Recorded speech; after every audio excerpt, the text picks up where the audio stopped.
Mathura seat पर जहां एक तरफ इंडिया अलायंस और बसपा का कैंडिडेट हेमा मालिनी को हराने को लेकर भले ही दावे कर रहा हो, लेकिन इस बार भाजपा की एक बार फिर से मजबूत दावेदारी नजर आ रही है।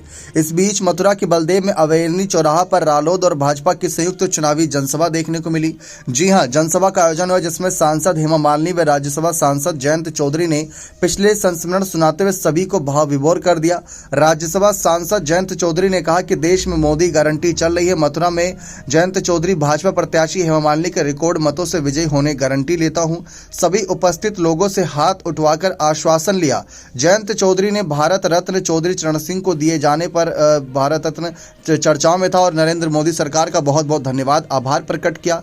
इस बीच उन्होंने हेमा मालिनी की जीत को लेकर साफ कहा कि इस बार इनको प्रचंड बहुमत मिलने वाली है। यहाँ पर सांसद भी हैं 3 में से और मैं अपने आप को मथुरा का मानता हूँ, ये जयंत चौधरी ने कहा। उन्होंने कहा कि आप मुझे मथुरा का मानते हैं तो सभी हाथ उठाकर कहो कि हम आपके साथ हैं। दूसरे सांसद राज्यसभा सांसद तेजवीर सिंह है, तीसरी आपकी सांसद हेमा मालिनी है। तो यहाँ पर पूरी तरीके से माहौल जयंत चौधरी ने हेमा मालिनी के समर्थन में बना दिया। इस दौरान सांसद हेमा मालिनी ने तीसरी बार जनता से चुनाव में रिकॉर्ड मतों से विजयी बनाने की बात कही। उन्होंने कहा कि इस बार जो अधूरे कार्य रह गए उनको पूरा करना है। मैंने 2009 में सांसद जयंत चौधरी के लिए वोट मांगे थे, आज जयंत चौधरी भाजपा व मेरे लिए वोट मांगने आए हैं, ये बड़ी बात है। पिछली बार अगर हम देखें तो जयंत चौधरी के आरएलडी के खाते में सीट गई थी सपा बसपा जब गठबंधन में थे, लेकिन मथुरा सीट का सियासी समीकरण को अगर ध्यान में रखा जाए तो इस सीट पर बसपा की दावेदारी भी काफी मजबूत मानी जा रही थी।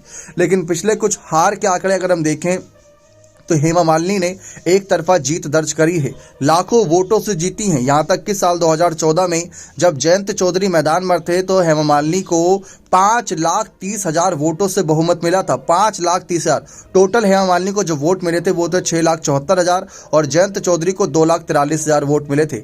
बसपा का कैंडिडेट इस सीट पर नंबर 2 नंबर 3 की पोजीशन पर रहा है।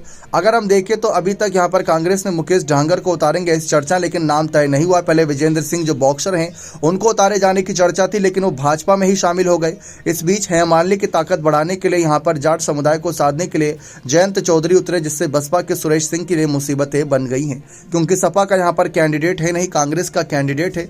इसलिए सारी कहीं ना कहीं बड़ी जिम्मेदारी यहाँ पर साफ तौर पर देखने को मिल रही है कि जयंत चौधरी और बसपा और साथ ही साथ भाजपा के बीच तगड़ी जंग रहेगी। लेकिन जयंत हेमा मालिनी के समर्थन में आपको क्या लगता है कि इस बार हेमा मालिनी अगर जीतेंगी तो कितने वोटों से जीतेंगी, और अगर हेमा मालिनी कोई पार्टी रास्ता रोकेगी तो वह कौन सी पार्टी होगी, कांग्रेस या बसपा? अपनी राय कमेंट सेक्शन में अवश्य दीजिएगा। बहुत बहुत धन्यवाद।